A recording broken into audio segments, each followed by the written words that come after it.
Mr. I No Ready, Mr. I No Ready. Subriel Matias.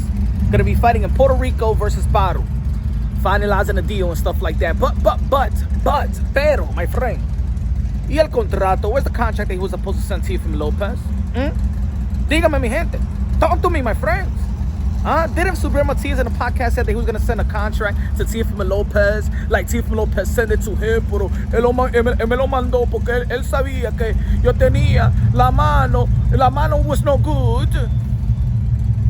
Come on, y'all. It's a good fight in Puerto Rico for him. It's good for him to build that fight. To build his star, to build his fan base. And mira, Subriel Matias, you'll be coming out to Mexican songs. And you already train out there in Mexico. Shout out to the Mexican people, but maybe that's the reason why it's taking Subriel Matias so long to capture the imagination, the emotions of the Puerto Rican fan base, because when he comes out, he's playing Mexican songs. He don't be representing Puerto Rico, not quite like Xander Zayas, Edgar Berlanga, but it is what it is. But anyway, Subriel Matias is a dangerous fighter. Seems like a dangerous fighter. You know what I'm saying? He has not fought really any elite fighters in his career yet. He's 32 years old. Has not fought an elite fighter. Subriel Matias has not fought a former champion. Subriel Matias has not fought a gatekeeper at least. But the hype is good. The hype is good. The hype is good. But anyway, I heard he also sent a contract to Michel Rivera, and he said that he was that Subriel Matias and his team tried to lowball Michel Rivera with 5-figure payday.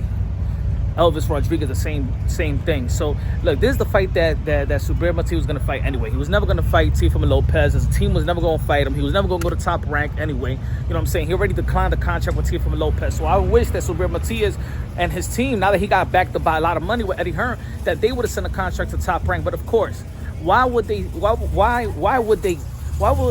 Subriel Matias to fight Teofimo Lopez, knowing he's going to be the underdog, knowing Teofimo Lopez got more skills than him, he'll beat him, and then they would have signed him with the 5-fight deal, or 4-fight deal, 3-fight deal with some options and things of that nature. Why would they give him Teofimo Lopez? That's just a no-brainer. He was never going to fight Teofimo Lopez. Teofimo Lopez told y'all the real boogeyman in the 140-pound division is Teofimo Lopez. Let's not forget that Devin Haney Devin Haney had the opportunity to face Teofimo Lopez, because when Teofimo Lopez said that he retired, right, and he was going to let go of the belt, and Devin Haney requested the WBO so he could fight for that vacant belt. If it were to be vacant, he want to fight Arnold Barbosa. He requested. He wrote a letter. Why did he wrote the letter when Teofimo Lopez actually said, matter of fact, I'm not retiring. I'm gonna keep my belt, and if you wanted the belt, come fight me. Devin Haney didn't show up. He went to request the WBC, petition the WBC to fight Regis Prograis. Subriel Matias declined the offer. Jose Ramirez declined the offer. So the real boogeyman in the 140-pound division is Teofimo Lopez. He's the one that's visibly that he's been declined. That they declined offers from Teofimo Lopez. It should have never been Jermaine Ortiz and Teofimo Lopez February 8th. It should have been Subriel Matias. If it's not Subriel Matias, it should have been a former unified champion and Jose Ramirez. The real boogeyman in the 140-pound division is Teofimo Lopez. I don't give a damn how you feel, how he performed versus Jermaine Ortiz. As a matter of fact, the reason why people get mad at Teofimo Lopez and his latest performances of Jermaine Ortiz or maybe Sando Martin, what do? They run from him. Duh. That's why he's the boogeyman, because ain't nobody running from Subriel Matias.